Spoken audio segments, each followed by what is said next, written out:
Shalom y bienvenidos hermanos y hermanas en este Shabbat, a esta nueva ocasión de estudiar las Escrituras. Agradecemos a nuestro Elohim, el Elohim de Israel, por esta ocasión, por este privilegio de poder nuevamente continuar con el estudio del libro del profeta Oseas. Vamos a tener, esta es el tercer estudio, la tercera parte del capítulo 5 del libro de Oseas, ¿vale? Es importante para los que no escucharon la introducción o la primera parte de este capítulo 5, que la tengo en cuenta porque en el capítulo 5 se presentó, en la parte anterior, la parte 1, se presentó ciertos detalles en relación con un verso, con el último verso que vamos a estudiar hoy, ¿vale? Así que los que escucharon la primera parte, siempre que recuerda a conectar. En todo caso, toda esta presentación va a estar disponible en una guía de estudio por escrito en PDF y estará disponible en el grupo En Defensa de la Verdad Hebrea en Facebook, en los archivos del grupo para quien desea descargarla, o en la página de Script, donde siempre subimos todos los estudios para los que pueden acceder a esta página. También, obviamente, va a estar aquí disponible en la comunidad todos los participantes, probablemente, cuando va a ser posible, lo más antes posible. El libro de Oseas, capítulo 5.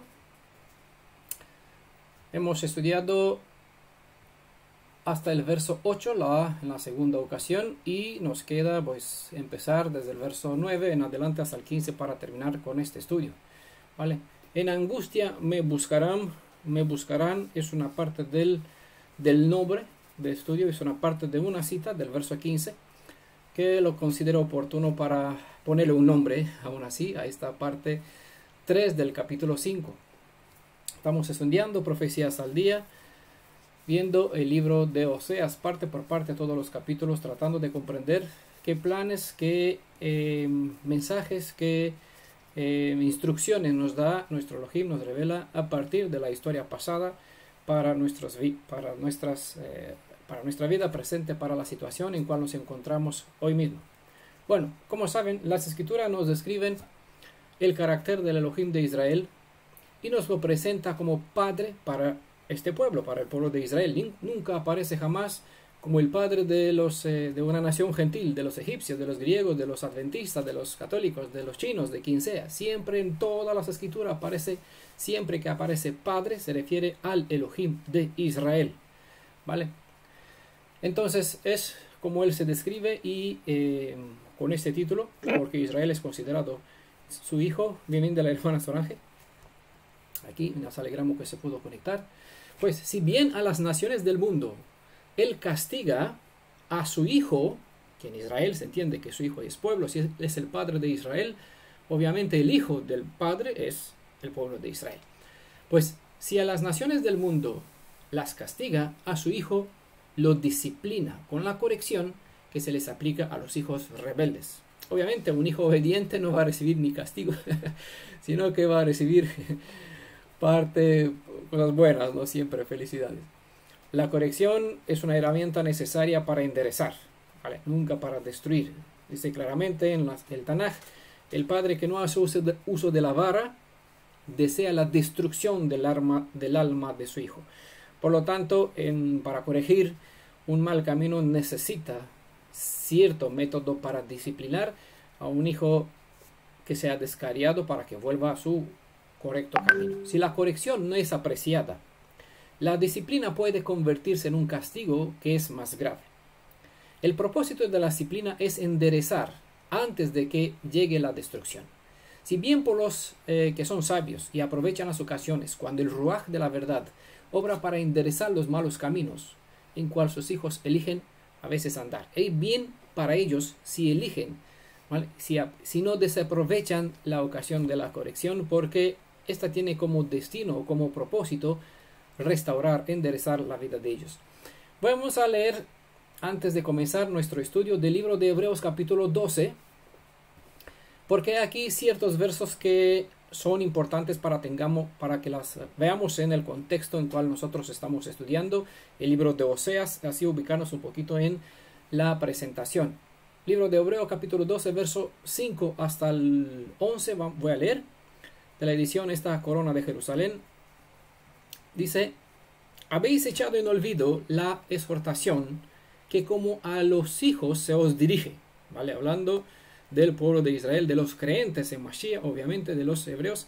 Hijo mío, no menosprecies la corrección del Elohim de Israel, ¿vale? Voy a dejar aquí, está el término Señor, bueno, es un término griego, pero se refiere al Elohim de Israel. Prefiero usar el término correcto más que el más apropiado, Elohim de Israel, que el término Señor, ya que por lo general el mundo cristiano, cuando habla de Señor, siempre se refiere, o la mentalidad de uno siempre se conecta con el concepto de la Trinidad que ellos tienen. Por eso, hijo mío, no menosprecies la corrección del Elohim de Israel, ni te desanimes al ser reprendido por él. Bueno, creo que ninguno hemos sido reprendido por el Elohim de Israel de una forma directa, ninguna voz hemos escuchado del cielo.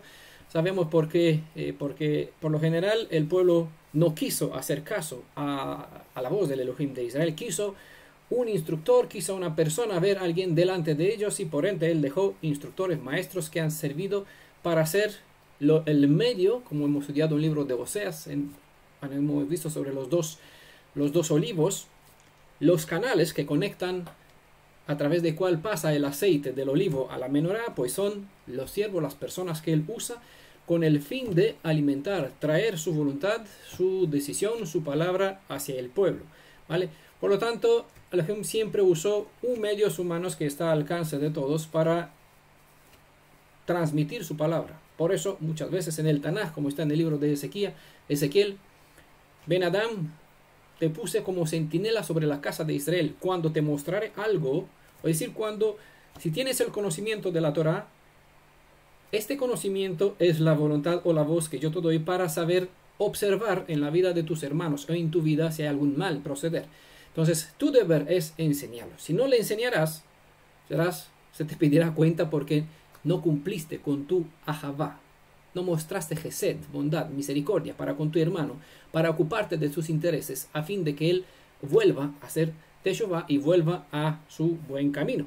Por lo tanto, se te pedirá cuenta, y a él, obviamente, él pagará por lo que a él le corresponde. Por lo general, Adonai siempre usó un ser humano para transmitir así su corrección, en este caso. Entiendan bien el verso 5.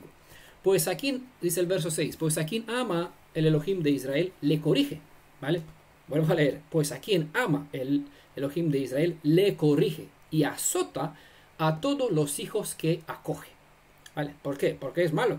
No, porque a veces es imprescindible, no le queda más, no le damos más permiso, no le damos más posibilidad que actúe de esta forma para así corregirnos. Bueno, verso 7, sufrís para corrección vuestra. Se presenta el sufrimiento aquí como una bendición, no como castigo, sino como método para corrección. ¿Por qué? Como a hijos os trata Elohim. ¿Y qué hijo hay a quien su padre no corrige? ¿Vale? Creo que se entiende, no hace falta mucho explicar este sentido.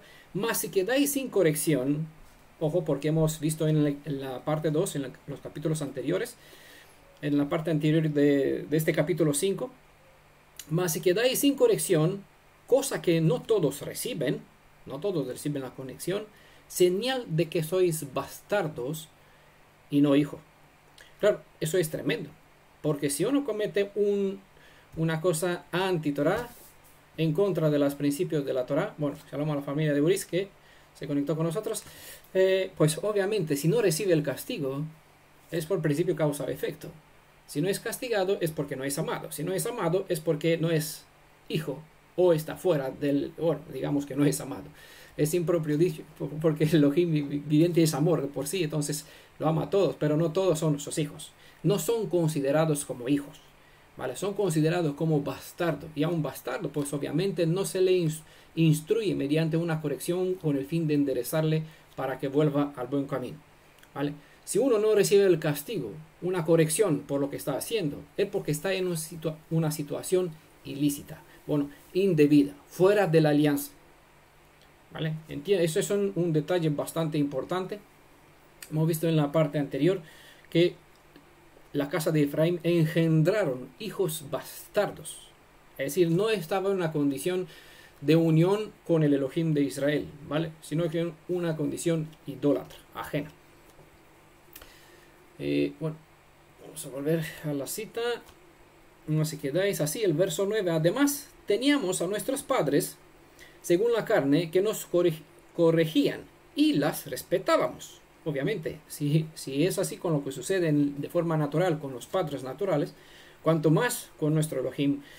No nos someteremos mejor al Padre de los Espíritus para vivir, no para obedecerle en temor, sino para con miedo, sino porque el propósito de la corrección es volvernos a hacer este camino de Shuv, de volver de la Teshuvah, para estar en condición correcta con Él y así poder vivir. Si Él es la fuente de vida, separados de mí, como decía Yeshua, nada podéis hacer. Por ende necesitamos imprescindible. Es imprescindible que quedemos en permanencia, permaneciendo en conexión con Él para que tengamos vida. Separados de mí, es como si corto un dedo de mi mano, pues obviamente ese dedo no tiene vida en sí mismo, morirá, porque está desconectado de la fuente. Eso es el propósito de la corrección, volver a reinjertarnos en el lugar que le corresponde para nuevamente el dedo pues forme parte de la mano, así todo un cuerpo, un ejad. Eso, verso 10, eso es que ellos nos corregían según sus luces, es decir, según el entendimiento que tenía y para poco tiempo, mientras un hijo como estaba hasta la edad de 20 años estaba bajo la autoridad de sus padres, según las leyes de la Torah, por eso bajo para poco tiempo, más él, Adonai Elohim, nuestro, para provecho nuestro, en orden a hacernos partícipe de su santidad. ¿Vale? Y el verso 11, cierto que ninguna corrección es de momento agradable, creo que con eso estamos todos de acuerdo, sino penosa. Y a la mayoría pues eso no le cae bien cuando se obra una corrección independiente del medio o instrumento usado para transmitir cierta corrección. Yo, empezando conmigo, creo que todos están de acuerdo que a nadie le cae bien una corrección, por eso dice sino penosa, pero luego produce fruto apacible de justicia a los ejercitados en ella. Vale, los consejos son bastante buenos, lo tenemos que tener en cuenta. Esta cita, Hebreos capítulo 12, versos 5 al 11, es bastante relevante en cuanto al propósito de Elohim en corregir a sus hermanos, a sus hijos, y lo que he dicho antes, castigar, dar un castigo, o bueno, no ocuparse de nada de los que son, si no es necesario, obviamente, dar un juicio a los que no son hijos, que no son parte de su pueblo. Bueno, si sacamos provecho de la disciplina, enderezamos nuestro futuro, de modo que no vamos a repetir más los sufrimientos por cuales han pasado nuestros antepasados. Y Judá y Efraín son dos pueblos, por ende, son sus hijos, ¿vale? Un hijo rebelde necesita ser corregido para que éste endereza sus malos caminos, para que no sea luego castigado como si fuera un bastardo. O, obviamente, si no recibe castigo, es porque no es hijo. Tú no puedes aplicar el castigo o un juicio sobre el hijo del vecino. Vale, eso sería ya entrar bajo el problema de otro juicio. Si los hechos de los hijos siguen por los malos caminos, las advertencias se convierten también en hechos. Y entonces los hijos tendrán que sufrir las consecuencias de sus propias acciones. Y por encima por mostrar falta de vergüenza hacia su padre. Como se ha citado en Amos capítulo 3, verso 7, Adonai como un buen padre advirtió sobre lo que iba a venir sobre su hijo, hablando en este caso del pueblo de Israel, entendemos que se refiere a los dos reinos, si éste no corrige sus malos caminos. Él dio advertencia tanto para el reino del norte como para el reino del sur, y si éste pues no va a tener en cuenta las advertencias, obviamente lo que se advierte se va a convertir en realidad. Estudiamos estos principios, recordamos, no para ver la historia por medio de la cual pasaron nuestro pueblo, sino para aprender, no repetir, ¿vale? No repetir esos mismos errores, porque muchas veces andamos siendo hijos de nuestros padres, tendemos a repetir los mismos actos que la naturaleza al separarse de la fuente de vida produce, malos hechos, ¿vale? Verso 9, ¿vale? Y con eso iniciamos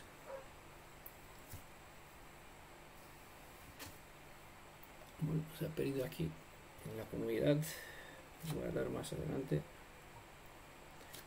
Parece que se canceló el audio en la comunidad, pero bueno, voy a seguir grabando aquí. Verso 9, y con eso vamos a empezar el estudio de los que nos queda restante hasta el verso 15 del libro de Osea capítulo 5. Efraín será una desolación, dice el verso. ¿Cuándo? Porque eso es bonito de las escrituras, que a veces cuando haces preguntas a los textos, el mismo texto te da respuesta. Por eso es uno de los principios de una sana investigación de las escrituras, es no sacar un texto de su contexto y tratar de comprender lo que las escrituras te dicen en su propio contexto, de una misma cita, del propio contexto del capítulo o de la historia en sí misma. Efraín será una desolación, cuando ponemos la pregunta, pues en el día del castigo. ¿Vale? Cuando llega su hora, Efraín será destruido. Sería una otra forma de presentar este dicho. Efraín será una desolación en el día del castigo. Es decir, cuando llegue su hora, Efraín será destruido. Es lo que quiere decir. En las tribus de Israel, completa Adonai, diciendo, hago saber cosa segura. ¿Vale? La edición Corona de Jerusalén es como presenta. El Truach, porque recientemente hemos pasado de la convocación de Yom Truach y ya sabemos el significado de todo lo que tiene que ver y el propósito de esta santa convocación. El Truach tiene como propósito, entre otras, ¿vale? Hay un propósito fundamental, pero obviamente hay otro secundario. Por eso he dicho, entre otras, recordar la seguridad, el sonido, ¿vale? De este Truach, este señal, tiene como propósito recordar la seguridad del juicio y el castigo cuando no se aprovecha el tiempo idóneo para hacer teshuvah. ¿Vale? Teshuvah es retornar a las raíces, al principio del buen caminar. Y así volver a vivir en armonía con el mismo Creador. Porque ese es el propósito de la teshuvah, del anuncio que andas mal, necesitas pararte, pensar, hacer teshuvah y volver a estar nuevamente en las condiciones del pacto. Recuerden que no por casualidad el Yom Truach está en el día 1 y Yom HaKippurim está en el día 10 del séptimo mes hebreo. ¿Vale? Yom HaKippurim, como hemos dicho, significa expiaciones. El día de las expiaciones está en forma plural, no como se presenta el día de expiación.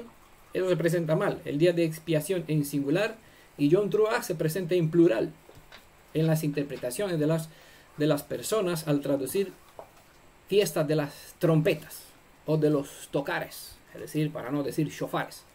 Bueno, Yom Truach está en singular, es el día de la aclamación o el día de la conmemoración, del recordatorio, si tengo en cuenta Zikron Truach, el significado de esto.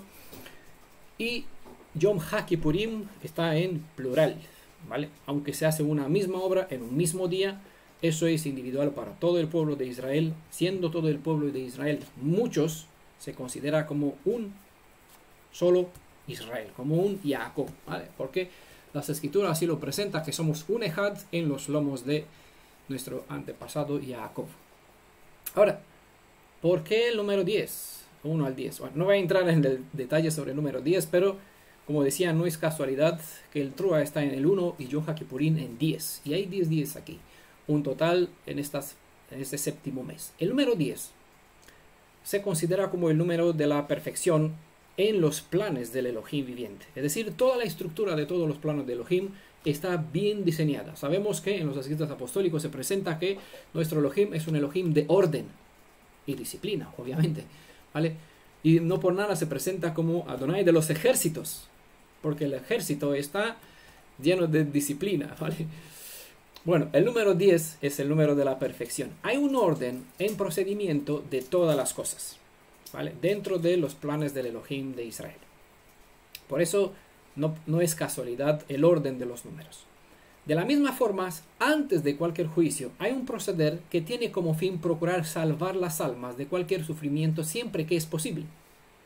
Recuerdan que él dijo, yo no quiero la muerte del pecador, sino que él viva. Por eso tantas advertencias, más de las debidas. No crean que es casualidad que la décima consonante en el alfabeto hebreo es la Yod, ¿vale? La posición número 10 en el alfabeto hebreo la ocupa la consonante Yod, ¿vale? Porque es la décima. Alefet, Gimel, Dalet y así, Yod es la décima. Tengan en cuenta que la forma pictográfica antigua que se usaba como dibujo para describir esta letra es una mano, pero no cerrada, sino abierta, ¿vale? A mano abierta. Porque esta consonante define la disponibilidad de nuestro Elohim Redentor en abrir sus manos para hacer todo cuanto le es posible por su parte para salvarnos del sufrimiento hasta la muerte, hasta de la muerte, ¿vale? Pero no debemos ignorar que a pesar de que Él es todopoderoso, su poderío no puede traspasar el derecho que el ser humano tiene en elegir entre bien y el mal, ¿vale? Moisés vio los pueblos, los dividió en dos y les presentó: te puse delante la bendición y la maldición, el bien y el mal, elige la vida para que te vaya bien, ¿vale? Está la libertad del pueblo elegir el camino que quiere seguir. La pregunta es, ¿cuándo viene el juicio? Cuando se desperdician las advertencias y no se procede a cambiar el rumbo del mal caminar mediante una teshuvá completa. A menudo las palabras del Elohim y Padre de Israel son tomadas como meras advertencias porque la gente se ha acostumbrado a su bondad y su paciencia, al hecho de que Él es tardío en proceder con un castigo, de modo que por lo general se considera que Él hace vista gorda a los malos hechos de su pueblo.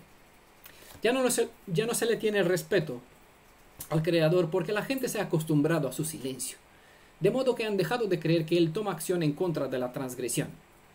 Hay incluso personas que piensan que Él puso en marcha un reloj, dio la vuelta a la llave y lo dejó aquí y se fue, ¿vale? Hay quien lo ven de esta forma. Es como cuando un niño comete malos actos y su padre solo le dirige palabras de amenaza, sin que tome la vara para aplicar los castigos que a menudo dice que dará.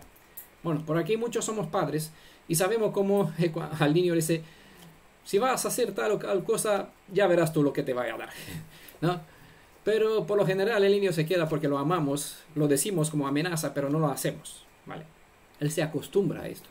Es una forma mal de criar a los hijos. Cuando sucede eso, el niño se malcría porque lastimosamente así funciona la naturaleza pecaminosa. Se acostumbra fácil faltar el respeto cuando una palabra de advertencia no es seguida de una acción directa, ¿vale? Es decir, si nunca pongo en aplicación lo que estoy diciendo, le va a parecer normal que escuche a uno a otro diciendo o gritando, pero que nunca actúe de una forma seria. Entonces seguirá, eso le dará ánimo para seguir en su forma de proceder y la historia entra en un bucle. Uno amenaza, otro grita, el niño hace lo que quiere, ¿vale? Muchas veces así es como nosotros tratamos al Elohim de Israel, de la misma forma como los niños pues proceden con sus padres o como los padres malcrían a sus hijos. Y después cuando llega más adulto se pregunta: ¿por qué es así? ¿Porque así lo criaste? ¿No supiste usar la Gevorá, la fuerza del brazo derecho, no para destruir, sino para corregir? No hiciste eso de la vara, la escritura te enseña. Pero si tú no aprendes de sus enseñanzas, sufres las consecuencias de tus propias decisiones, ¿vale? Porque las escrituras están dadas para que nosotros, como lo dijo Shaul, para que aprendamos. Si no aprendamos, pues llegamos a lo mismo que estamos estudiando bajo la serie Profecías al Día. Repetimos las historias de nuestros antepasados y obviamente sufriremos lo mismo que como ellos sufrieron. Eso aprendemos de las historias pasadas de nuestro pueblo. Nuestros antepasados han recibido tantas advertencias, pero se han acostumbrado a pasarlas por alto, porque por lo general el padre de Israel es demasiado tolerante por el amor que le tiene a su hijo. Pero nosotros leemos la historia y vemos que a pesar de que él es tardío en aplicar la justicia, hay un límite en cual su brazo derecho, es decir, su Gevorá. Hemos estudiado sobre esto, pero repito los términos con significado por si acaso que alguno no recuerda, ¿vale? Su brazo derecho, su Gevorá, debe dejarse, en este caso, la Gevorá debe dejarse guiada, su brazo derecho, más por el juicio, es decir, por el din, para no permitir más que a causa de su compasión, de su rajem, su bondad o su misericordia, es decir, su gesed, sea despreciada, ¿vale? Por eso es necesaria la intervención de actuar y hace necesario que Elohim actúe. Los siguientes versos presentan qué acto malo han cometido cada uno de los dos reinos. Y vamos primero con el reino del sur, con la casa de Judá. Verso 10. Los príncipes de Judá son como los que desplazan los linderos. ¿Qué sucederá? Bueno, ese es el principio causa. Esa es la causa. ¿Cuál es el efecto? Pues sobre ellos voy a derramar como agua mi furor. Es un término que lo voy a presentar como mi corrección en el contexto en el cual estamos estudiando lo que hemos visto del libro de Hechos capítulo 12. Pero donde la Reina y Valera tradujo ira, en la edición Corona de Jerusalén dice mi furor, pero en Reina Valera traduce con ira. Si ustedes pueden leer, tendrán en otras ediciones términos semejantes, ¿vale? El texto hebreo en lugar usa la palabra evra, que se refiere a un estallido de pasión, estallido, ¿да? De pasión, y de aquí los traductores han vertido este término como ardor, cólera, enojo, furia, furor, indignación, insolencia, ira, rencor, ¿vale? Por eso las traducciones que hay. Todos esos sentidos aquí traducidos son cosas que Adonai no es o no tiene dentro de su propio carácter. Pero los traductores han vertido en estas palabras las acciones que Adonai en casos puntuales ha manifestado. Lo que en hebreo le llamamos es llamado evra. Pero estos son los sentidos que nosotros le damos a la reacción ante los malos actos. Y porque la ira y el odio no son actitudes, en realidad no son actitudes que definen al Elohim de Israel. Esos son los términos que acaba, según la traducción de S-Word, ¿no? Son sentidos que nosotros le damos a estas acciones, ¿vale? Pero no son características o parte del carácter del Elohim de Israel. Bueno, la rebelión causa ciertas consecuencias. Estas consecuencias o estas acciones son llamados en hebreo evra. Evra se refiere a ciertas circunstancias en cual se supera un cierto límite. Evra viene de la raíz avar, que es pasar algo, cruzar un límite, cruzar un río, por ejemplo. De aquí llega el término ever, de donde nos viene la palabra ivrit, para decir el nombre hebreo o el título que nosotros tenemos como hebreos. Y esto porque, por el hecho de que Abraham, nuestro antepasado, cruzó el límite, ¿vale? ¿Qué límite? El límite territorial, pasando un río de una parte en la otra, convirtiéndose así en el padre de la nación hebrea, ¿vale? Esta es la raíz de este término que es usado aquí. Que obviamente nadie puede conectar el hecho de que Abraham cruzó el río con ira, ni con cólera, ni con enojo, ni con furor, ni con nada, ninguno de esos términos, insolencia, indignación, ardor que se presenta en el diccionario Strong para traducir esta palabra que en verso 10 aparece aquí en Corona de Jerusalén con mi furor, ¿vale? El término hebreo, obviamente, ahora al verlo en la luz de la historia, de las realidades de nuestro pueblo, vemos que no tiene nada que ver con lo que se expresa, pero son efectos reales de un hecho, de una reacción o el resultado de algo. Entonces, cuando Elohim dice Evra, eso se refiere al momento cuando Adonai cruzó el límite de la tolerancia. ¿Qué número Strong? No lo sé, tendrá que mirar. Si me da un momentito, aquí voy a ir al libro de Oseas. Un poquito, ¿dónde está?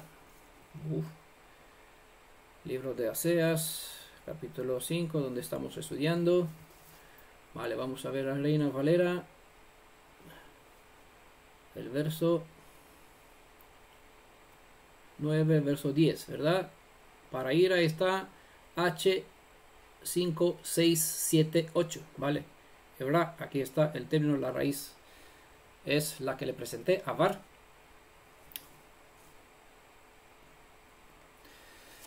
Entonces, cuando Elohim hace uso de esta palabra, hace referencia al momento cuando él está cruzando este límite, pero el límite de la tolerancia. De modo que vierte sobre una persona, un pueblo o una nación las consecuencias de su transgresión. Una corrección o un castigo según la disponibilidad que los culpables muestra o revela en retornar al buen camino o no, ¿vale? Hay castigo si no muestra una actitud correcta. Entonces, la raíz hebrea, de donde viene esta palabra, abar, se refiere a transgredir, quebrantar, cruzar, sobrepasar, ir más allá. Abar se refiere cuando un transgresor sobrepasa los límites establecidos por Adonai en la Torah y cae en transgresión y culpa. Un ejemplo se encuentra en Números capítulo 14, verso 41. donde dice, pero Moisés dijo, ¿por qué traspasáis el mandato de Adonai? Eso es cruzar el límite establecido por Elohim en la Torah, ¿vale? Esto no saldrá bien. Eso es un detalle bastante importante, esta última palabra, porque habrá consecuencia temprano, tarde o temprano. Bueno, es lo que dijo Moisés. Al traspasar los límites, es decir, los principios de la Torah que Adonai nos establece mediante la instrucción, que es nuestra constitución nacional, tarde o temprano habrá repercusiones, ¿vale? Y estas no van a ser buenas para nosotros, ¿vale? En primer lugar, porque este tiene como propósito de corregirnos, y si la corrección no alcanza su propósito, pues el castigo tendrá, bueno, a los efectos que para nada serán agradables. Total, los príncipes son el representante del pueblo. Por eso, Yehudá traspasa los límites del territorio, ¿vale? Es lo que dice nuestro verso 10, los príncipes de Judá, y con los príncipes él es representante, así todo el pueblo. Hemos visto los versos anteriores, cómo están los dirigentes, cómo está la cabeza, así está todo el cuerpo. Si la cabeza es mala, pues todo el cuerpo huele. Por eso, Judá como nación, como reino del sur, traspasa en sus actitudes los límites del territorio. ¿Qué significa eso? Bueno, la instrucción, es decir, la Torah, es clara. Y declaró Adonai en Deuteronomio capítulo 19, verso 14. No moverás los linderos de tu prójimo, fijados por los antepasados, en la herencia que recibirás en la tierra que Adonai tu Elohim te da en posesión. En Deuteronomio capítulo 27, verso 17, además, allí incluso hay una maldición para los que mueven los linderos, ¿vale? Igual pueden ustedes observar el libro de Proverbios capítulo 22, verso 28, y también el capítulo 23, verso 10. Son dos referencias a este hecho, ¿vale? Para nada es una transgresión. Este hecho es una transgresión directa de una instrucción de la Torah. A pesar de que Osea era profeta para el reino del norte, Adonai lo usó para llevarle un mensaje también a la casa de Judá. Parece que aún no tenían claras los límites del territorio, y con el deseo de apoderarse de más tierras, cambiaban las fronteras sobre el territorio de los tribus del norte. Es decir, había una piedra de como un marcador de espacio, pues de aquí la movía 1 metro más allá, como aquí podemos cambiar los pilares si queremos hacer una valla nueva. Por ejemplo, yo entre el jardín de mi vecino, pues tenemos una línea de árboles, está así mal, entonces para hacerla recta yo puedo moverla un poquito más allá, cortar un poquito del territorio del vecino para que mi casa, mi cuadra quede más rectangular, mejor, más bonita, ¿vale? Eso es entrar en su posesión, ¿vale? Hay una prohibición total, no se refiere en este caso con un vecino muy gentil, la aplicación es para la tierra de Israel, y las leyes de la Torah está prohibiendo estos abusos o esos hechos entre los territorios de los hermanos, ¿vale? Entonces, parece que aún ellos tenían un problema, o olvidaron la Torah, obviamente con el tiempo de no guardarla, olvidaron los principios de la Torah y entraron otra vez.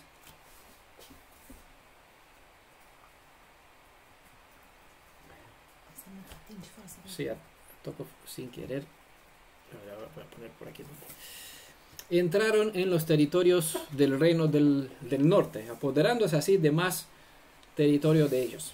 Siempre han habido guerra entre los del sur y los del norte, y siempre buscaban cada uno pues apoderarse de más tierra, como si no tenían bastante, porque querían más, ¿vale? Así que los del reino del norte, aunque eran en enemistad con los del reino del sur, seguían siendo hermanos, ¿vale? Entre ellos. Y fueron sus padres los que establecieron los límites de las herencias según acordaron tras ocupar la tierra de los cananeos en los días de Yehoshua, ¿vale? El asunto de la acusación, la culpabilidad y el castigo no era solo de orden físico, territorial, sino también de orden espiritual. Y por eso estudiamos esta historia, no para ver qué es lo que hicieron los dirigentes de Judá, sino para ver lo que están haciendo hoy mismo. Porque está escrito que lo que sucede ya pasó. Entonces, para entender lo que sucede, miramos qué pasó. Entonces, al estudiar los sucesos del pasado, tenemos más visión sobre las realidades de los sucesos actuales. No sé si me comprenden. Por eso demos tanto hincapié en el pasado, porque cuanto mejor comprendemos el pasado, tenemos una visión abierta de todo lo que sucede. Y aunque no conocemos lo que está haciendo el Estado israelí actualmente, basta saber que ese es el procedimiento y lo que ellos van a hacer seguirán este mismo patrón. ¿Vale? Bueno, con el nuevo culto hacia los becerros en el Reino del Norte, el Reino del Norte marcaron una línea de separación entre el culto establecido en Jerusalén y el de ellos. Bueno, esto ya lo tenemos claro de lo que hemos estudiado hasta ahora y seguramente en los capítulos venideros, vamos a tener más detalles al respecto. Lo que hacían los dirigentes del Reino del Sur era procurar traer a favor de ellos los linderos que separaban los dos cultos. Es decir, apoderarse de las cosas que eran del otro reino. ¿Vale? Los reyes de Judea removieron la separación establecida buscando entrar en la profundidad del culto de Baal. Es lo que revela la historia que hicieron. A pesar, bueno, no solo al nivel físico, que sí, literalmente ocupaban la tierra del Reino del Norte, sino que a nivel espiritual así hacían al extenderse hacia los principios de la fe, porque parecía, hemos visto en la parte 2, parecía atractiva. ¿Vale? Entonces crearon los del Reino del Norte, dispusieron una trampa mediante la forma de practicar del culto bastante atractiva. Así muchos van a los ciertos movimientos mesio-cristiánicos o cristiano-mesianizados, ¿vale? Porque tienen buena tecnología, buena videoimagen, buena presentación, personas que tienen capacidad de oratoria, no como yo, que no sé muy bien hablar, me costó aprender vuestro idioma y hablar en español, ya sabe que no es mi idioma natural hablar en español. Entonces muchos se van a buscar a los que hablan con carisma y cautiva con la forma de hablar, más si son personas con buena memoria. Y es lo mismo que practican. Entonces, ellos crearon un estilo para atraer. Desde el principio ese fue un método que usó el mal para encantar. ¿Vale? Me gustó, me encanta tal cosa. Eso quedó embrujado, ¿vale? Con sus atracciones. Los reyes de Judea removieron la separación establecida buscando entrar en la profundidad del culto de Baal que veneraba la casa de Efraín con el fin de practicar lo mismo que ellos y, claro, disfrutar de lo que los del otro reino ya disfrutaban. Creo que ustedes, aquellos que siguen las enseñanzas, los que están aquí presentes, que siguen las enseñanzas que comparto y observan en las redes para probar la certeza de estas enseñanzas, ustedes pueden apreciar la actitud de la mayoría de los líderes de los ministerios mesiánicos e incluso de varios movimientos del judaísmo no conservador a las tradiciones. ¿Vale?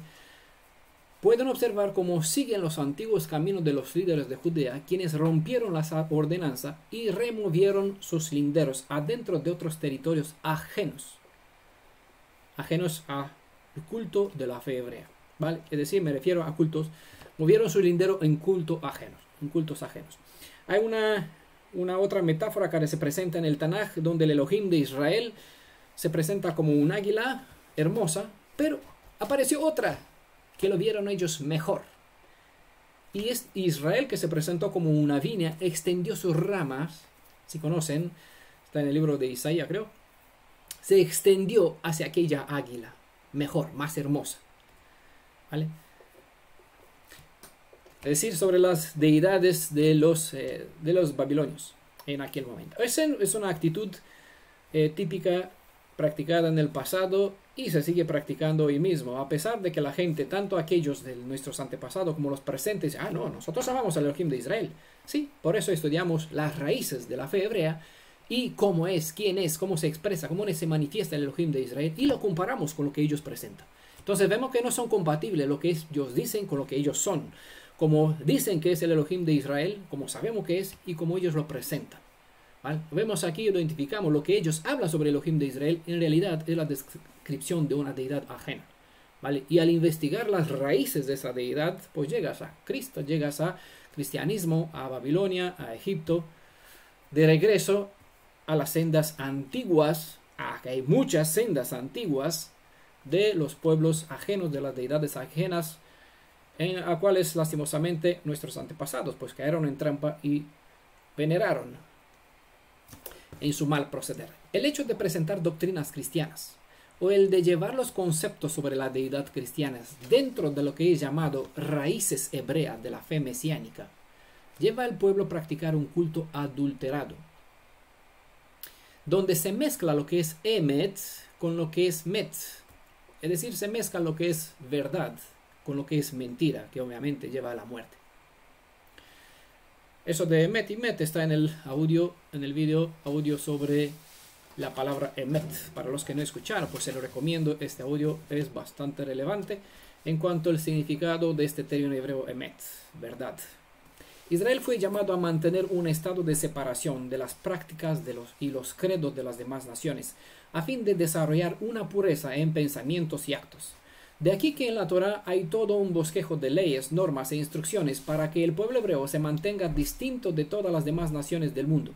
Esos principios establecidos por Elohim viviente para Israel eran una frontera, un lindero, que marcaba la separación entre los cultos de Baales, porque hay muchas deidades ajenas a Elohim, considerados, esos mitos deificados venerados en otras naciones, eran considerados Elohim. Y la Torá marcó una línea de separación entre estos cultos ajenos y el culto del Elohim que Israel tenía para con el pueblo de Israel. Entonces, si tu alma es hebreo israelita, si fuiste ser llamado de en medio del mundo cristiano, fuiste enseñando a tener pureza de labios, porque es lo que hace, ¿no? Purificaré, él prometió, aseguró, purificaré tus labios para no invocar más, nunca más, los nombres de los falsos deidades. ¿De qué deidades estaban hablando? ¿Qué deidades conocieron usted, hermano Euriz? Usted, hermano Fernando, hermanita Sorange, José y todos los demás. ¿Qué deidades han conocido? ¿Conocieron a Baal? ¿A Tamuz? ¿A Dagón? ¿A Jesús? ¿A Cristo? ¿A María? ¿No? ¿A San José? ¿A San Martín? Yo que sé qué otro santo. Tiene un montón aquí en la iglesia católica. Esos son los santos que ustedes han conocido. A Virgen María, al Espíritu Santo. Muchos no saben quién es. Por eso es misterioso, el misterio de la Santísima Trinidad. Ahora ustedes saben que esta Santísima Trinidad en realidad es Nimrod, Tamuz y Semiramis, y que esta Semiramis ocupa el lugar de lo que es llamado el Espíritu Santo, porque su forma de imagen antigua era una paloma blanca, y ella estaba llamada la Reina del Cielo, venerada en las Escrituras, se sigue venerando todavía en el cristiano católico, por lo general tradicional, bajo la imagen de la Virgen María. Bueno, entonces si fuimos llamados a tener labios purificados de invocar estos nombres, pero si vuelves a usar el mismo estilo de habla o de pensamiento y hasta forma de actuar como antes practicabas tu iglesia cristiana, eso es igual a remover los linderos de la fe que fue entregada una vez para siempre a los llamados a ser santificados. Es la cita que están en todo y cada uno de los PDFs que compartí. De Judas, capítulo, solo hay un capítulo, verso 3. ¿Vale? La fe que fue entregada una vez para siempre a los llamados a ser santificados. Si volvemos a estas mismas prácticas, conceptos, formas de expresar, de nombrar, este acto traerá los efectos del juicio sobre ti, sobre mí, sobre todos los que siguen en este camino mal. Esas historias que estudiamos no son meras historias, sino principios de causa y efecto que son activos en todas las épocas y circunstancias. Verso 11 trata sobre los hechos juzgados del reino del norte. Verso 11 dice, libro de Osea, capítulo 5, está oprimido Efraín, ¿vale? Quebrantado el juicio. Sabemos que este es el término mishpat, ¿no, Emanuel? Puede ser. Porque se complace en ir tras vanidades. Dice aquí en la edición Corona de Jerusalén, o en pos de la vanidad. Efraín, ¿cuál es el problema de Efraín? Si el problema del reino del norte es que sus príncipes, y con ellos todo el pueblo, movieron los antiguos pilares. El problema de Efraín, para cual era juzgado, era que se complace en la vanidad. ¿Qué es Mishpatim? Pues los decretos que te enseñaron como deberes, cómo debes proceder en todo lo que haces, ¿vale? Eso está en el libro de la Torah. Pues el reino del norte ha roto los principios que deberían ser sus normas de pensar y actuar, y por lo tanto han quedado desprotegidos ante el mal, de modo que el mal derramó sobre ellos el resultado del mal proceder. El mal proceder es andar en contra de los principios de la Torah, cosa que trae desgracia sobre el que actúa mal, porque el mal, a pesar de que se presenta atractivo, siempre está así, siempre va a dejar un amargo veneno en la vida del que rehúsa cumplir la Torah. Seguir unos conceptos de un culto ajeno llevará tarde o temprano a la decepción, al sentimiento de desesperación por desgastarse físicamente, mentalmente y por un derroche de finanzas en cosas que no sirvieron para nada. Eso es vanidad, ¿vale? El término hebreo que aquí se ha traducido por vanidad es tzav, ¿no? Tzav se refiere a un orden o a una citación, y de aquí que se comprende que tzav se refiere a un mandamiento o un mandato. En este contexto, y dado lo que conocemos sobre el proceder del reino del norte, el término tzav se refiere a las enseñanzas o los mandatos de hombres, o también puede referirse a un estilo de vida donde la gente se complace en seguir los cultos falsos dedicados a deidades ajenas al Elohim de Israel. Dicho de otra forma, este verso enseña que aquel que rehúsa seguir al pie de la letra las normativas de la Torah, por la razón que sea, ¿vale? Puede imaginarse aquí todo. No me gusta la forma como habla, no me gusta que este Daniel Udraica pues no sabe hablar con delicadeza, lo dice demasiado directamente, entonces no me gusta su forma de hablar, o no sabe bien los términos españoles. Bueno, cada uno tiene. Por eso he dicho aquí, entiendan, por la razón que sea. Cuando una persona rehúsa, por la razón que sea, seguir al pie de la letra las normativas de la Torah, cosechará los frutos de la amargura, porque al no hacer caso a las instrucciones de la Torah, se situará en uno de los dos posibles estados. 1. Regresar a invocar deidades ajenas, es decir, practicar el adulterio espiritual, como hemos visto en citas anteriores, por perder la capacidad de mantener el estado de la pureza y separación. Por ejemplo, volver a Cristo, a Dios, a Jesús, a ideas de interpretación cristianas que ahora se han vestido de mesiánicas, etc. Bueno, hay un sin fin, y si vamos a tratar de ver ejemplo, no quiero dar ejemplo, puede que ustedes ya conocen, personas que han aprendido bien, tener pureza de labio, porque aquí, así corto y directo, hemos dicho las cosas por su nombre, ya sabemos que eso es una característica que tenemos en este grupo, pues al dar la vuelta, dar la espalda a estos consejos, instrucciones, directrices, como lo quiere ver, reprensiones incluso, han vuelto a emplear el mismo lenguaje que antes de estar y aprender aquí usaban, ¿vale? Con todos esos nombres y títulos que les acabé de mencionar. O en el segundo caso, el punto 2, volver a seguir las tradiciones, las interpretaciones, las corazonadas, etcétera, cosas que solo surgen de una mente humana. Aquí está el concepto de vanidad, es igual a seguir tradiciones o enseñanzas de hombre, o vanidad es seguir en pos de conceptos de ídolos que tiene el cristianismo sobre la deidad que ellos tienen. Son cosas vanas. Eso es vanidad. Eso es el sentido de este término tzav, ¿vale? Entonces, está oprimido Efraín, quebrantando el juicio. Eso es principio, causa, efecto. Bueno, la cita está al revés. En realidad, porque quebrantaron el juicio, perdieron la capacidad de discernimiento. Hemos visto en el capítulos anteriores, falta conocimiento porque han rechazado la verdad, ¿no? Porque se ha quebrantado la capacidad de discernir entre bien y el mal, no han seguido lo que tenían que seguir, han llegado a estar oprimidos. ¿Y cuál es la razón de todo esto? Porque se complace ir tras enseñanzas de los hombres, tras ídolos, las dos cosas que son vanas, ¿vale? Eso es vanidad, según se traduce aquí. Efraín se complace en la vanidad. Los siguientes versos describe el juicio designado por las infracciones de los dos, reinos. Verso 12 dice: pues yo he de ser como polilla para Efraín, como carcoma para la casa de Yehudá. El uso de las metáforas es redundante para mostrar los efectos de las acciones del juicio, ¿vale?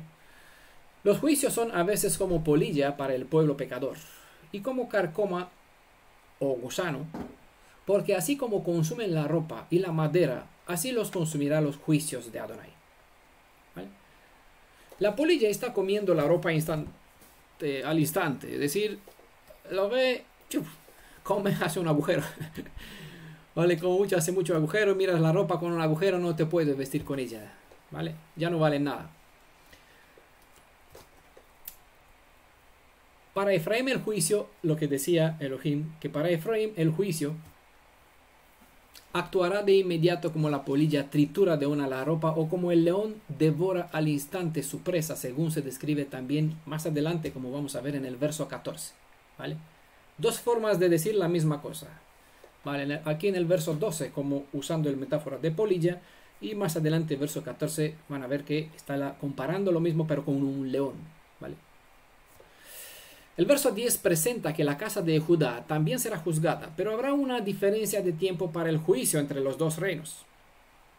Para Judá, el juicio de Adonai obrará con seguridad, pero más lento que la polilla, cuyo efecto se ve de inmediato.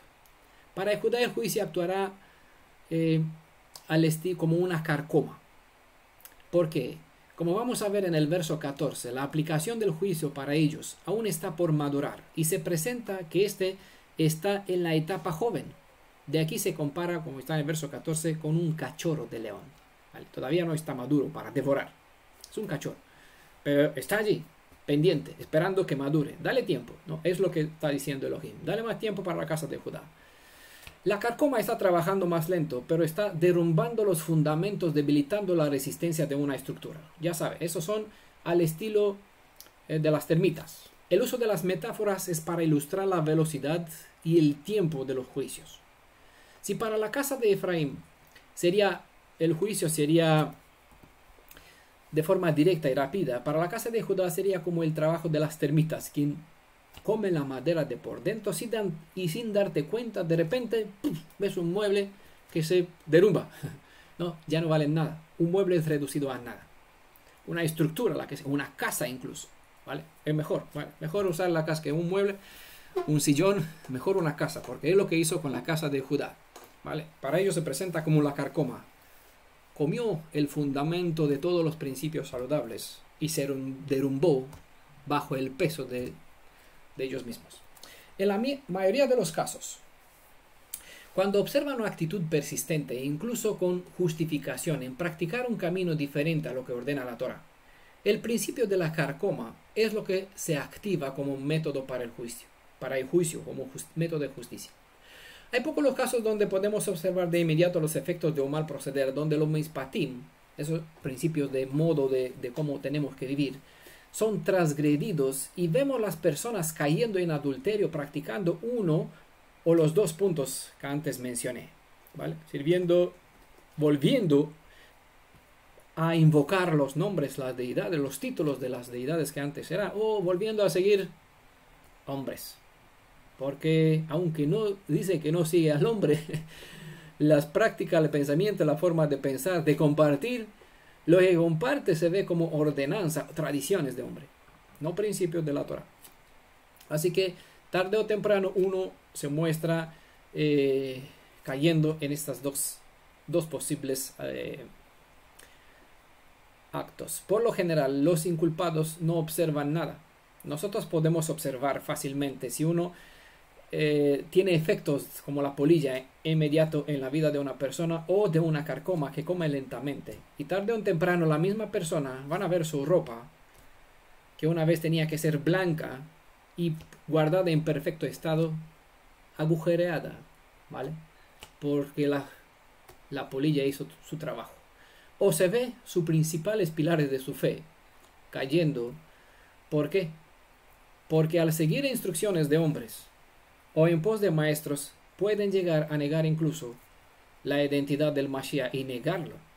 Al llegar a creer que es una mera criatura, se convierte en anti-Mashiach porque es la imagen de alguien, es decir, no es un hijo, en realidad es una proyección, un holograma de otro, es el espíritu que se encarnó, un alma creado, lo que sea, conceptos anti-Mashiach que niega que hay un padre que tiene un hijo y que Yeshua es hijo porque tiene un padre y que este hijo en realidad es el padre de Israel, y nosotros tenemos que aprender a diferenciar al padre de Yeshua del padre de Israel, porque son dos conceptos que siempre se confunden, porque la capacidad de discernimiento está entenebrecida, depende porque la gente está teniendo dentro un espíritu de adulterio, ¿vale?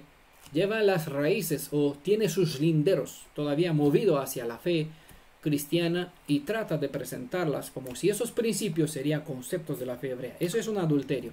Y ese adulterio pues trae efectos sobre la capacidad de discernir de las personas. Entenebrece la vista, no pueden ver, ¿vale? Nosotros podemos observar, pero ellos lo van a ver a su debido tiempo. Por eso les digo que por lo general los que son culpables no observan nada, porque obviamente la capacidad de discernimiento ha sido anulada por la elección que han tomado. Pero ellos verán y sentirán en sus vidas los efectos de las elecciones que han tomado. A veces solo es cuestión de tiempo. Por eso, no nos queda más en cierta circunstancia que decir, bueno, pasaré el tiempo y los frutos, como dice, de cada uno se va a ver en el camino en cual anduvo, ¿vale? Aquí tomamos las advertencias que nuestro Elohim dejó para nuestros antepasados, para aplicarlas a los que vemos que andan en los caminos descarados, o para nosotros mismos si fallamos el blanco, en cual han andado nuestros antepasados. ¿Y qué hacemos? Pues las compartimos con la esperanza de que ellos las tendrán en cuenta, estas advertencias, y cambiarán el rumbo de sus malos caminos para no llegar a traspasar los límites de la Gevorá y sufrir los castigos, ¿vale? Estamos todavía en tiempo de Rahem, de misericordia, y tenemos que aprovechar, como hemos visto en el libro de Hebreos, las advertencias. Verso 13 dice: Efraín ha visto su dolencia y Judá su llaga. Efraín entonces ha sido a Asiria, y Judá ha mandado mensaje al gran rey, pero este no podrá sanarlos ni curar vuestra llaga, les declara Adonai. Ha visto o verá. La expresión tiene el sentido físico como espiritual. Es decir, Efraín es consciente, ¿vale?, de lo que sucede. La raíz del término usado aquí en hebreo para vista tiene que ver con la capacidad de entender, de comprensión, tanto espiritual como física, ¿vale? Entonces Efraín, cuando se ha visto su dolencia, es decir, que es consciente de lo que sucede y qué hace como consecuencia. Procura entrar en Teshuvá para volver a las raíces de la fe hebrea, ¿o qué hace? El reino del norte no respondió como era debido, sino que buscó ayuda en el imperio asirio. Es decir, se fue al rey de Asiria. Es lo que declara aquí. Ha sido a Asiria. Una práctica típica, una actitud típica para los que eligen el camino más fácil que el de humillarse, reconociendo el error y así regresar con el Elohim. Eso debería ser Efraín. Pero en lugar de ir donde tenía que ir, han ido donde no tenía que ir, donde tenían prohibido en la Torah no ir nunca. Es lo mismo que hacen muchos hoy. Simplemente hay que poner el pasado sobre el presente y mirar en la vida de ciertas personas las acciones, y verán que es más fácil huir, buscar en otras partes, buscar algo más cómodo, a ver si puedes encontrar una solución que no reclame el machacar, el egoísmo, el destruir. Porque Elohim nos pone sobre la plancha, aquí, nos pasa por el crisol, nos pone sobre las ruedas de moler, nos pasa por el fuego. ¿Por qué? Porque quiere quitar esta escoria que nos llevó en este mal camino. Pero en lugar de hacer eso, que es doloroso, mejor buscar un antibiótico en otras fuentes. Y aquí nos da un azúcar, da emoción, llena el alma de alegría. Vamos a bailar, deja esto, no pasa nada. Shimcha. Torah, bailamos con el libro, no lo tenemos en nuestro corazón, no la tenemos en nuestra mente, no la aplicamos con nuestras manos, pero mejor tomar el libro y bailar con ella en la Torah. Lo que van a hacer muchos judíos mesiánicos en el día octavo de la festividad de Sukkot, que la tenemos por delante. El octavo día es llamada Shimchat Torah, ¿vale? Nosotros tenemos que tener este gozo sobre Ashrei. Hay un gozo, una alegría que tenemos que agarrarla aquí porque conocemos los principios de la Torá y por practicarlas. ¿Vale? Es lo que tenemos, es aquí donde Elohim mira, no lo que estamos haciendo en las plazas de las ciudades, bailando delante del muro de las lamentaciones, o en yo que sé que quejila o sinagoga, sino lo que hacemos en el lugar oculto, en nuestro corazón, en nuestra habitación, en nuestra casita, en nuestra vida diaria. Es aquí donde Él ve cómo somos y lo que somos. ¿Vale? Los de Judá cometieron el mismo error al ver el problema. En lugar de hacer lo correcto, hicieron lo prohibido. ¿Y a quién acudió para solucionar su dolencia a la casa de Judá? En lugar de buscar al Elohim de sus antepasados, se han ido a buscar soluciones y consejos a los emperadores gentiles, quien no solo que no los ayudó, sino que se apoderó de ellos en sus debilidades, en su momento de debilidad. Es la historia de nuestro pasado. A ver si aprendemos, porque seguramente la mayoría del presente no aprende, pero quizás nosotros sí, ¿vale?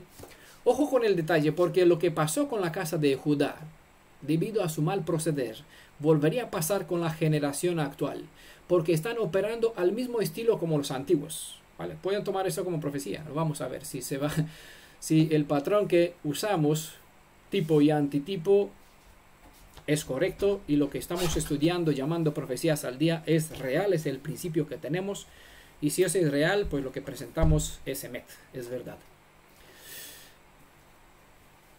El Estado sionista, que ocupa la porción de tierra que antes ocupaba Judea, en lugar de buscar socorro en el Elohim de los ejércitos de Jacob, por sus problemas que tiene a diario, buscan ayuda a las Naciones Unidas.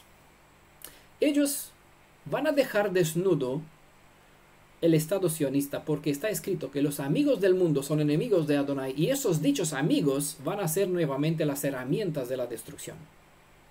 Lo que sucedió en el pasado, varias ocasiones mostrada la misma historia, se va a repetir. El gran rey puede ser una referencia al rey de Asiria en este contexto. Aquí en los reyes del reino del norte, es decir, el Menahem, está en segundo, el rey, pueden ver en Segunda de Reyes capítulo 15, verso 19 al 20. Y el rey de Judea, Ahaz, en Segunda de Reyes capítulo 16, verso 7 al 9. Los dos, tanto el del norte como el del sur, se fueron y pidieron ayuda para fortalecer sus reinos, para que vean lo que tremendo que es, ¿vale? Uno pagó al otro para que le dé ayuda a fortalecer su reino. ¿En contra de quién? ¿De los enemigos gentiles? No, de sus propios hermanos del reino del sur, ¿vale?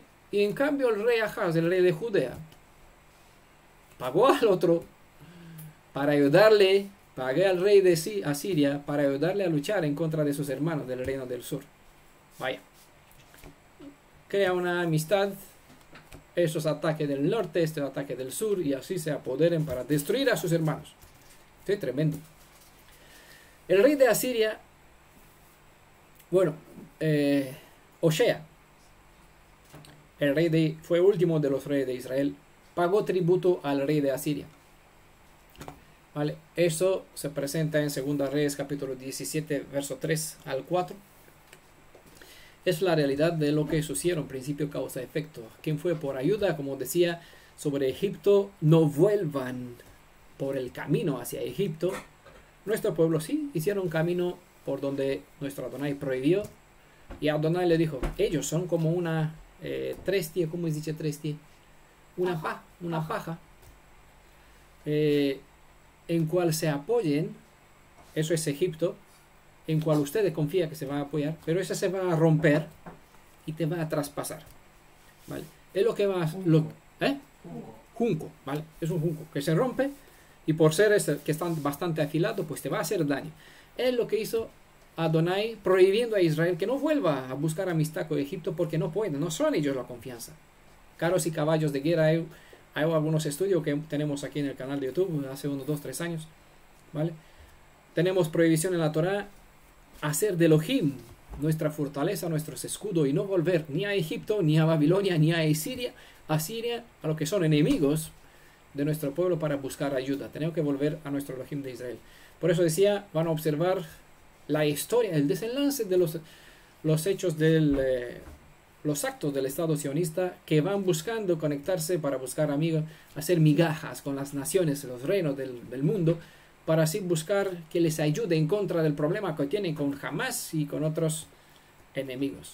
Bueno, en resumen, todo camino, dirección hacia los pueblos gentiles, todo lo que se encamina en esta dirección hacia los pueblos gentiles, es malo. Todas las enseñanzas de los corrientes religiosas gentiles, etc. Bueno, todas esas, si nosotros volvemos a buscar ayuda a las naciones gentiles o buscar ayuda espiritual a las enseñanzas gentiles, jamás va a tener un buen éxito, sino que siempre va a resultar una mala empresa. Bueno, va a dar malos frutos, no va a traer nunca bendición, nunca va a traer buen provecho. Como ya hemos citado antes, el siguiente verso 14, es una repetición de las advertencias mediante el uso de una otra metáfora. Aún usando metáforas diferentes, la repetición de una misma cosa tiene como propósito acentuar la veracidad de lo que está por venir. ¿Vale? Verso 14 dice, porque yo soy como un león para Efraín, como un leoncillo para la casa de Judá. ¿Vale? Hay aquí una diferencia. Yo, y se repite, yo mismo desgarraré y me iré, arrebataré y no habrá quien salve. Que no habrá quien salve es un mensaje que repite lo que antes se citó en el verso 9, donde dijo, hago saber cosas seguras. Es decir, que no tengan dudas, porque todo esto os alcanzará si no cambian de proceder ya. El verso 14 solo es una otra metáfora para decir lo que antes se dijo sobre los dos reinos, donde el reino del norte sería comido por la polilla, mientras que el del sur tardará un poco en ser consumido por la lentitud de la carcoma. El león tiene el potencial para atrapar una presa y devorarla, mientras que el cachorro aún está jugando. Al cachorro le queda un tiempo para madurar. ¿Vale? Si Efraín ya es devorado por el león, la casa de Judá aún goza de un poco de tiempo hasta que el cachorro madure y se convierte en un depredador para devorarlos. Eso es una advertencia para la casa de Judá, es decir, vas a ver que Efraín va a ser devorado. Téngalo en cuenta. Si no haces frutos dignos de lo que ves, te va a suceder lo mismo.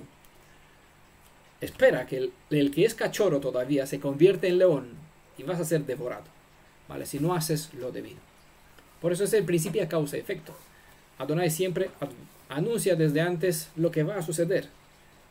Y entonces el proceder, cuando adquieres el conocimiento sobre el modo de proceder de Elohim, te adiestras en saber que ciertas causas crean un cierto efecto.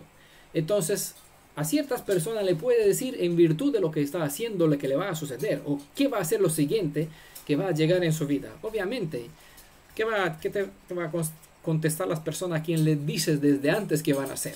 Dice, ¿pero quién te crees? Pero, claro, dale tiempo. Porque lo mismo como sucedió con la casa de Judá, con la casa de Efraín que no aprendió, sucedió con la casa de Efraín que se tomó en broma. Dije, bueno, es casualidad.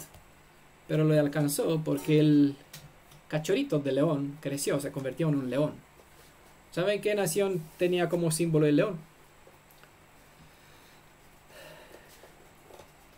Imperio de Babilonia. Está en el libro de Daniel. Cuando el imperio asirio conquistó Samaria y con ella todo el reino del norte, Babilonia aún estaba en fase de crecimiento. El reino del sur había de ser juzgado y entregado en las manos del imperio babilónico para cuando éste se convertirá en un león.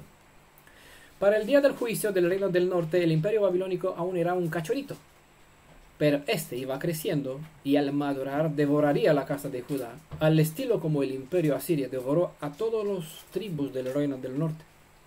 ¿Qué hizo con ellos? Pues los llevó a todos del reino del norte y los mudó en otros territorios. Y los de otros territorios conquistados los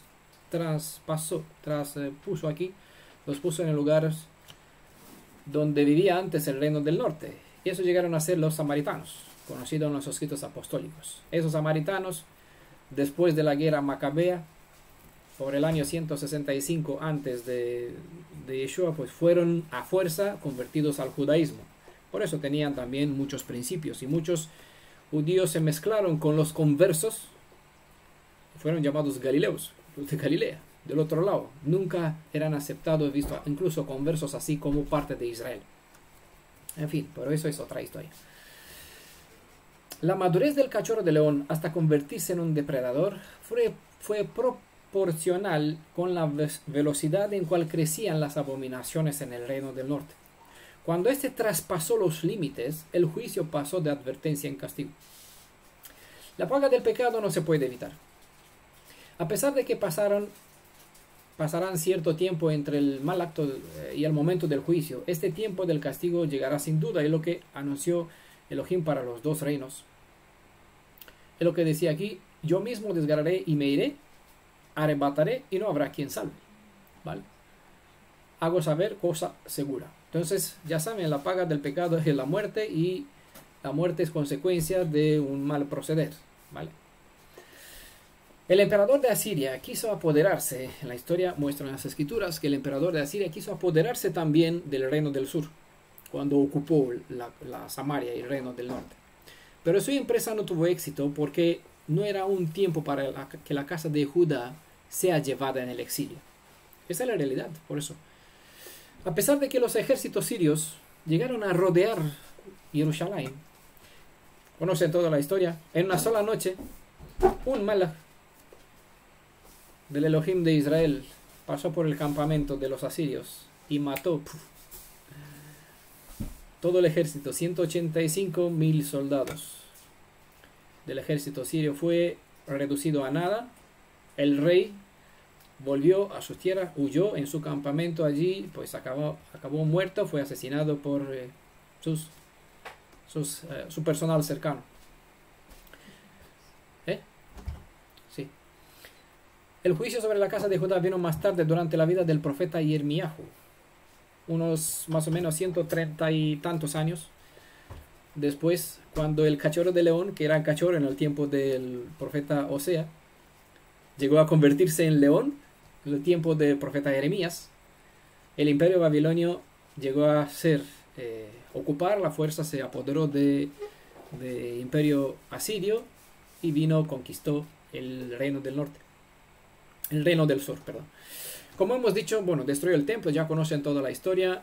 Hasta el mismo profeta Jeremías fue librado por los gobernantes, los dirigentes del imperio babilónico, porque estos gentiles hicieron más caso a la profecía que el mismo pueblo, que debería ser el primero que harían caso a los mensajes de advertencia para volver a Elohim. ¿Vale? Jeremías fue tirado aquí en una cárcel, y en los ejércitos del imperio, el comandante del ejército asirio, no sé si conocen la historia, dio ordenanza que guarden con vida al profeta y que lo libere, que además que sabía que está encarcelado, lo libere de la cárcel. Rompieron los muros, hay una buena película, sacaron de aquí al profeta y lo llevaron a Babilonia. Lo dejó libre, no lo llevó a Babilonia, perdón. Mucha historia, hermosa y triste a la vez. Hermosa por la forma como Adonai actuó, y triste por el mal proceder del pueblo. Como hemos dicho en otras ocasiones, Adonai no se aparta de su pueblo, pero si éste decide permanecer en la inmundicia debido a la práctica adultera con los cultos ajenos y por persistir en transgredir las normas de la Torá, pues obliga al Elohim de Israel a ocultar su rostro de sobre su pueblo. Debe darse espacio a que la corrección, en este caso, proceda en su obra, esperando que el castigo produzca un efecto positivo. Entonces dice el verso 15, el último verso: voy a volver a mi lugar hasta que, ¿vale? Es importante, voy a volver a mi lugar hasta que hayan expiado y busquen mi rostro. En su angustia me buscarán. De aquí puse, de este verso, esta última palabra, puse el nombre a esta tercera parte. Hay un momento de declaración de los hechos, aviso del juicio, pero siempre Adonai es bueno. El propósito de la corrección del castigo no es para destrucción, sino para determinar al pueblo que vuelva Por eso he dejado como nombre: en su angustia me buscarán. A ustedes se les recomienda volver a leer el capítulo 26 del libro de Levítico. Bueno, como hemos dicho en la parte 1, hemos presentado una cierta introducción del libro de Deuteronomio. Es bueno que escuchen o que tengan en cuenta lo que hemos explicado en la parte 1 de este capítulo 5. Y por encima tengan en cuenta el libro de Levítico capítulo 26, porque en este capítulo hay bastantes relevancias en cuanto al principio causa y consecuencia y la condición de la restauración que se asegura una vez pasado el tiempo acordado al tiempo del castigo. Por eso hice énfasis en esta expresión: voy a volver a mi lugar hasta que. Hay un tiempo, ¿vale? Hasta que en el libro de Levítico se presenta como tiempo de expiación, mientras nosotros estamos ¿dónde? Exiliados, esparcidos. ¿Para qué? Para que nos llegue por encima, ¿verdad? Que nos llenemos, nos saciemos de venerar deidades, cultos, hasta que nos hemos cansado. Por eso estamos aquí con el Shuv, con la Teshuvah adecuada, Teshuvah Shelema, una restauración, un regreso completo a nuestras raíces, donde tratamos de aprender que los pilares del culto que Adonai nos dio, de la fe que tenemos, no se deben traspasar de ninguna forma, cueste lo que cueste, pagados o por lloros, por milagro, por lo que sea. No se debe mover, porque si movemos 1 milímetro, no nos va a salir bien las cosas. ¿Y por qué? Ver cómo es que nos salga mal. ¿Acaso no nos hemos cansado de tantas decepciones, de tantos chascos, de tantas depresiones, de tanto sufrimiento por donde hemos andado, sufrido? No nosotros en nuestra experiencia, porque nosotros somos una célula, una partícula pequeña de una nación, que es un cuerpo, ¿vale? Como cuerpo no nos hemos cansado de estar lejos a causa de mover los límites de nuestros principios. Yo digo que sí, y que es el tiempo de mantenerlas así como están, independiente quién, cuánto y cómo nos van a declarar fanáticos, bueno, lo que sea. Vale la pena que seamos tachados como raros, como fariseos, y estar en bien con Elohim, con nuestros principios, que estar del lado de los demás y decir: ay, querido amigo, querido hermano, que bien que estamos en la misma cosa. No debemos estar en la misma onda cuando no hay pureza, cuando no hay had, donde no hay emuná, que es firmeza en los principios que hemos adquirido, ¿vale? Es imprescindible que recordemos que las profecías sobre juicios, como le he dicho en una ocasión anterior, las profecías sobre juicios y castigos son limitadas y condicionadas, mientras que las de bendición se cumplirán de modo absoluto, ¿vale? Este camino termina con la promesa: en su angustia me buscarán. Es decir, no pasa nada, no es el problema la angustia. El resultado, la parte feliz, aunque hay tristeza de por medio, no es a donde tenemos que centrarnos, sino en lo que concluye. Al final, me gusta esta expresión que está por lo colombiano: a duras penas, ¿no? Por dificultad, como sea, uno logra a volver a entender. Es decir, aprovecha como nación, aunque muchos no entrarán por la senda correcta, no harán lo correcto, como nación hay promesa de restauración. Que muchos de esta nación no entrarán en la redención y en la restauración es otro asunto, pero la nación volverá a estar lo que antes fue. Y para ella hay promesa: me buscarán. Esa es la parte importante, aunque hay un tiempo cuando Adonai oculta su cara hasta que hay un proceder por mi parte de hacer lo correcto, porque si no muestro disponibilidad de reconectarme con Él, Él no me puede traer a fuerza. No me puede obligar a redimirme, a salvar mi vida, si yo quiero ir neciamente, tercamente hacia la muerte, la destrucción. No me puede obligar, no me puede salvar a fuerza. Aunque Él será rey sobre Israel, no obligará a todos los del reino que lo obedezca como súbditos. Para ellos tendrán, o aquellos rebeldes tendrán que dar cuenta con Él. Recuerden en la parábola, en la profecía, de los invitados a la cena, a la boda, que algunos pues rehusaron. Bueno, no tengo otras cosas, otras tareas. Mandará a los ejércitos tras ellos, ¿vale? Todos están llamados a volver, porque les corresponde, porque Él tiene una boda para con lo suyo, una celebración con los suyos.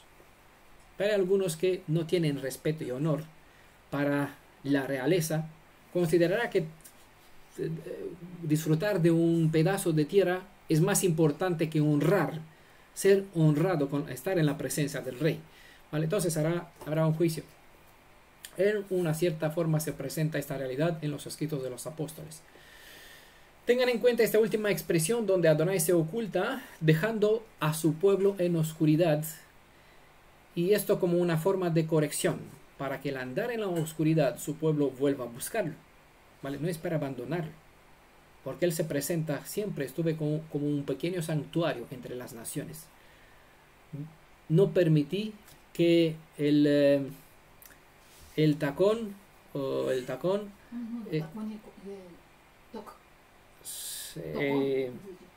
se apague, que esta leña que apenas humea se apague de todo. ¿Vale? Es un trozo de madera que aún saca un poquito de humo, no se apagó de todo. Es así como él mantuvo, no permitió que la existencia de Israel se apague, que la fe completa, la emuná se pierda. Siempre le mantuvo, él estuvo aquí detrás de Efraín, cuidando, siempre protegiéndolo, aunque de una forma no directa. Efraín no vimos su manifestación, su protección al saber que es él, pero él siempre cuidó a su pueblo. Aquí encontramos una otra pieza en esta afirmación. Voy a volverme a mi lugar hasta que haya expiado. Este es un detalle, una piececita pequeñita, que los que reúnen todas las evidencias para conocer por qué Yeshua es el Elohim del Tanaj, aquí tiene una piececita más. Aunque tenemos 300 audios en el canal de YouTube, ya saben que la mayoría tiene como propósito presentar la identidad del Elohim de Israel, tanto como soberano en el Tanaj y como Mashiach en los escritos apostólicos, para no confundirlo más, el Elohim del Tanaj con el padre del Mashiach. ¿Vale? Y presentar que Yeshua es Adonai, es el Elohim de Israel, revelado en el Tanaj. Son piececitas, algunas más claras, otras no tan directas, pero cada una completa la imagen que estamos presentando, ¿vale? Como dije a un hermano hace unos 2-3 años, dale tiempo y se van a presentar todas y cada una de las evidencias que revelan la identidad del Elohim de Israel entre las dos secciones de lo que llamamos Biblia, los escritos de los apóstolos y el Tanaj. Aquí en esta cita encontramos otra piececita que nos revela la identidad del Elohim del Tanaj, que procedió con la casa de Judá, el libro de Osea, de la misma manera, en el libro de Osea con la casa de Efraín, de la misma manera procedió con la casa de Judá en los escritos de los apóstoles.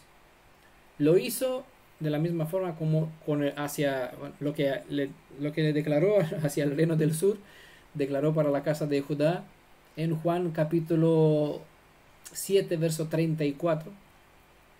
Le decía al pueblo de los judíos en aquel tiempo, hace unos 2000 años, me buscaréis y no me hallaréis. ¿Vale? Voy a volverme a mi lugar hasta que hayan expiado y busquen mi rostro. ¿Vale? Hay un tiempo, pase el tiempo, ciertas acciones, consecuencias, sentirán mal, y en este estado mal me buscarán.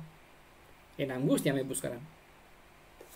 Ese es el proceder de la corrección, ¿vale? Para que vuelva a buscar. Lo mismo que en Osea capítulo 5, verso 15. Dijo Yeshua hacia la casa de Judá en Mateo 23. Y voy a parafrasear la cita. Entienda que esa es la forma de presentar lo mismo que se dijo en Osea.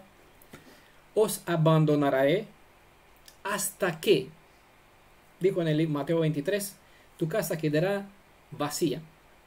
Hasta que, está la misma expresión, por eso hice énfasis en este término. Os abandonaré hasta que en medio de las aflicciones reconocerán vuestro pecado, volverán hacia mí, me reconocerán como redentor vuestro, en vuestra angustia me buscarán, y entonces, con esta actitud de Teshuvah Shelema, me encontrarán. Eso es lo que Yeshua transmitió en los escritos apostólicos a la casa de Judá, lo que dijo a través de Osea a la casa de Efraín. Los dos siguieron los mismos actos, peor todavía, se habla sobre la casa de Judá, que hizo cosas más graves que la casa de Efraín, mucho más peores que ellos, y por lo tanto los dos recibieron, para decir así, una carta de divorcio, ¿vale? Pero para los dos hay una, aunque no aparece la cita que de una forma directa, que para la casa de Judá hay una carta de divorcio, las evidencias que vemos cuando estudiamos el contexto y lo que se dio, lo que se habló a la casa de Efraín, lo tenemos lo mismo para la casa de Judá, ¿vale? ¿Vale? Entienda, aunque yo digo que le dio las dos cartas de divorcio, solo en la Tanaj aparece que se le dio para la casa de Efraín de forma directa, ¿vale? Pero la realidad se revela que para los dos hay una misma acción, una misma separación de palabra hasta que, ¿vale? Si no haces lo correcto, no me vas a ver, ¿vale? Voy a volver mi rostro hacia ti cuando harás lo que te corresponde hacer. Porque, vuelvo a decir, las festividades no están cumplidas ninguna. Y todo mesiánico cristiano si alguno que me escuche que comparte, estas festividades las cumplió el Mashiach. No, el Mashiach cumplió lo que a él le corresponde. Ninguna de las festividades están cumplidas porque estas convocaciones, ¿vale?, de los 7 Moedim tienen parte que corresponde al ser humano, parte que corresponde a Elohim. Si nuestro Redentor Goel hizo lo que a él le corresponde, el cumplimiento de estas festividades, de estas convocaciones, es incompleto hasta el momento cuando yo haré mi parte, ¿vale? Porque el propósito de toda la instrucción es que yo vuelva en unión con mi Creador, ¿vale? Me buscarán y no me hallaréis hasta que, ¿vale? Hay un hasta que. Si hago mi parte, lo que es correcto, hago este camino de Teshuvah, de volver en arrepentimiento, como se suele comprender la parte término Teshuvah, vuelvo a hacer lo debido, proceder camino atrás para restaurar mi conexión con Él, volveré a ver su cara, volveré a gozar nuevamente de la alianza, estar en las condiciones del pacto, disfrutar de todas las bendiciones.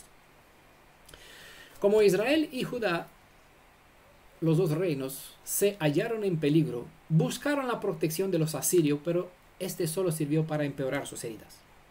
El propósito de las consecuencias por acudir al mundo gentil forzará a Israel a retornar con el Elohim de Israel. Por eso dice,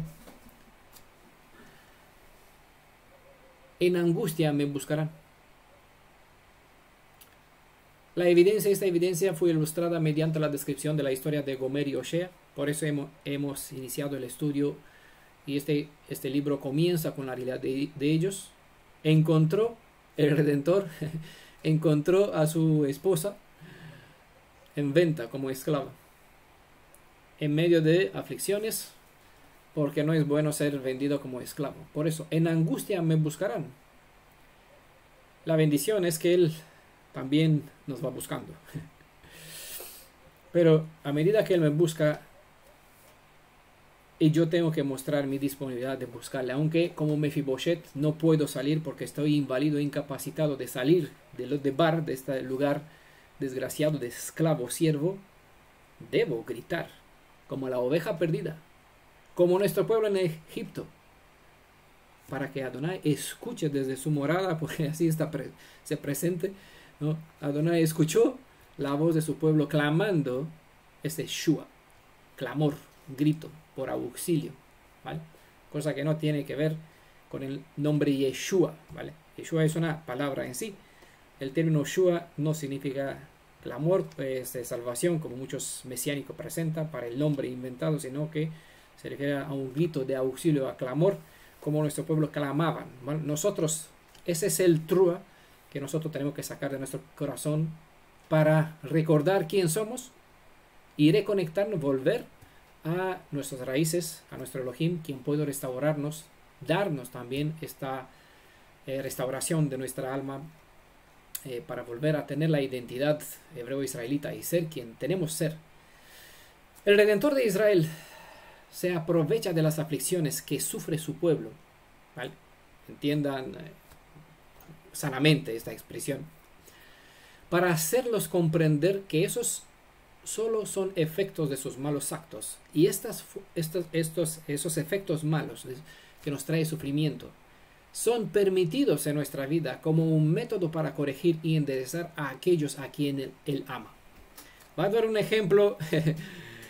Perdona al hermano Fernando que hago público este hecho. Si el hermano Fernando, por ejemplo, no sufriría, porque yo entiendo estar en la casa, no tener espacio, como la hermana Sorange también, ¿no? Y otros no tienen espacio para poder sentirse libres, aún en la vida de sus familiares y muchos otros hermanos, están aquí enjaulados, encapsulados en un espacio chiquitín y se sienten mal y sufren porque no tienen ese gozo de tener libertad en sus propias familias. Pues si no tendrían estas aflicciones, no sentirían tanto el deseo de ser librados, de volver a su casa. No son agradables estas experiencias, pero ahí tienen que verlo como bendición de parte de Elohim, porque estas experiencias que no son agradables, Adonai las usa con el fin de despertar en ustedes. Bueno, en ustedes porque les nombré, en todo Israel, porque todos pasamos, para no dar más ejemplo que por aquí sabemos, y en nuestra vida también, en la vida de todo Israel, si no tendríamos estos problemas, estaríamos bien aquí. No sentiríamos el deseo de volver a nuestra casa. No miraríamos nuestro ojo hacia Sion, de donde sale la Torah, donde está nuestro pueblo, donde está nuestra esperanza, donde nuestro Goel nos tiene que volver. ¿Vale? Porque nosotros miramos a vuelta a Israel. Pero el deber, la obligación de nuestro Goel, que es nuestro Elohim, es llevarnos, sacarnos y llevarnos. Él tiene que hacer un camino de vuelta, como hemos dicho en otra ocasión. Él está en exilio con nosotros, tiene que volver hacia nuestra tierra. Él encabeza, rompe filas. Así que esto es el... Por eso decía, entender sanamente. Ha escrito alguien, no conformarnos. No debemos conformarnos. No conformarnos, sí. Gracias, hermanita. Por eso decía que... ¿Cómo se? A ver, que Elohim de Israel, nuestro Redentor, se aprovecha de estas aflicciones, no porque le gusta vernos como disfrutarnos, sino para hacernos comprender que esas son un método que Él lo usa para despertar en nosotros el deseo de volver, de clamar por justicia en primer lugar, para que Él nos, si somos su herencia, si somos su posesión, si somos su esposa, Él es quien tiene que ser nuestro defensor y que actúa como ha prometido. Yo te defenderé, ¿no? Yo levantaré tu vergüenza, yo te traeré. Bueno, todas las profecías que están en el Tanaj, donde Él se obliga, Él se promete, por ende se obliga con su propia palabra a obrar a favor de nosotros. Entonces, hay que sacar provecho de todas esas ocasiones de aflicción, porque Adonai los usa para traernos bendición y así hacer volver con Él. Como hemos visto al principio de esta tercera sección, al leer lo dicho en el capítulo 12 del libro de Hebreos, aquellos que aprovechan el tiempo de la corrección serían llevados a buscar con más fervor al Elohim y Redentor de Israel, y le agradecerá, y les será agradecido porque Él aprovechó, es decir, le vamos a agradecer a nuestro Elohim porque Él aprovechó esta vara de corrección para producir la redención en nuestras vidas. Así que el verdadero Shalom solamente se encuentra únicamente donde está el Elohim viviente. Y en este Shalom entrará exclusivamente aquellos que se dispondrán a andar en la luz de su rostro. Bueno, voy a dejar aquí esta expresión porque para algún momento vamos a detenernos más, a dedicar un estudio sobre esta expresión que es bastante importante. Si sabemos qué es, que Él oculta su rostro, entendemos lo que es, revela su rostro, pero quizás en algún momento vamos a dedicar un espacio para tener esas dos expresiones en contraste y comprender qué es verdadero Shalom, porque verdadero Shalom es tener gozo por andar en la luz de su presencia, de su Torah, obviamente, porque estar en presencia de Elohim, andar en la luz de su rostro, se conecta con nuestra disponibilidad de vivir conforme a los principios de la Torah. Y si vivimos conforme a los principios de la Torah, pues tenemos o hallamos Shalom. Que tengan todo Shalom. En el nombre de Yeshua, bendiciones.